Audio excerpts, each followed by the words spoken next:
21वीं शताब्दी का ये युग विज्ञान का युग है।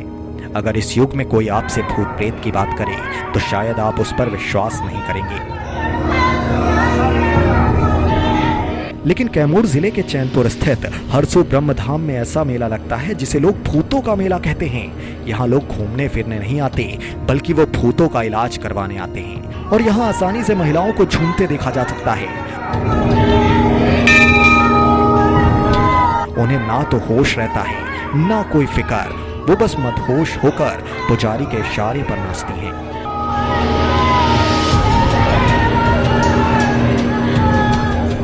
इलाज के लिए यहाँ लोगों का हुजूम लगता है। लोगों के मुताबिक जो भी बाबा के दरबार में आता है वो कभी खाली हाथ नहीं लौटता।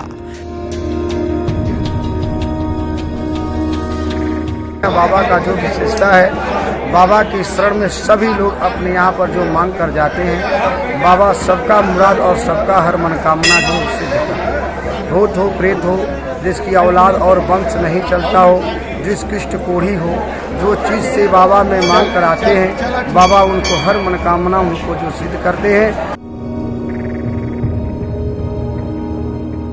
बाबा का धाम सुप्रीम कोर्ट के नाम से भी जाना जाता है।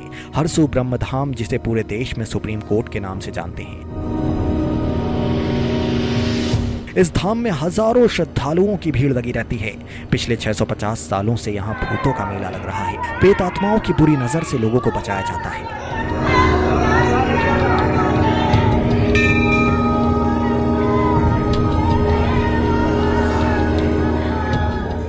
बिहार के अलावा झारखंड, यूपी, मध्य प्रदेश, छत्तीसगढ़, राजस्थान और देश के कोने कोने से लोग हरसू ब्रह्मधाम पहुंचते हैं।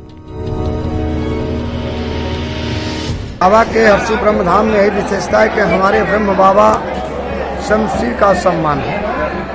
हरसू ब्रह्म बाबा के लोग बहुत दूर दूर से लोग आते हैं। हर स्टेट के लोग आते हैं। उत्तर प्रदेश, बिहार, मध्य प्रदेश, हरियाणा, चंडीगढ़, बंगाल और हर राज्य 39 राज्य के लोग बाबा में आते हैं।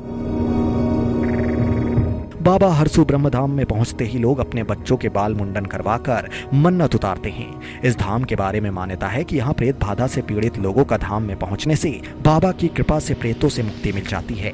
ये मान्यता वर्षों से चली आ रही है। मंदिर परिसर में मां दुर्गा के 9 रूपों को भी स्थापित किया गया है। जिन बच्चों की मन्नत होती है उसका मुंडन संस्कार धाम परिसर में होता है। कलिकाल में बाबा स्वयं साक्षात शंकर के अवतार हैं महाराजा धीराज श्री हरसू ब्रह्मदेव, जो देवों में महादेव हैं और पूरे देश दुनिया के लोग यहाँ आते हैं और 1008 ब्रह्म के मालिक हैं। पूरे भारत में 108 ब्रह्म स्थानों में से पहला हरसू है। हरसू ब्रह्म ट्रस्ट के सचिव कैलाशपति त्रिपाठी बताते हैं कि 1428 ईस्वी के दौरान यहाँ राजा शालिवाहन की हुकूमत थी। हरसू पांडे राजा शालिवाहन के मंत्री और राजपुरोहित थे। राजा शालिवाहन को पुत्र की प्राप्ति नहीं हो रही थी, लिहाजा वो चिंतित रहते थे। उनके राजपुरोहित हर्षु पांडे ने उन्हें दूसरी शादी का प्रस्ताव दिया। राजा की पहली पत्नी राजस्थान की थी, वही राजा की दूसरी पत्नी छत्तीसगढ़ की थी। शालिवाहन के दूसरी शादी करते ही उन्हें पुत्र की प्राप्ति हुई।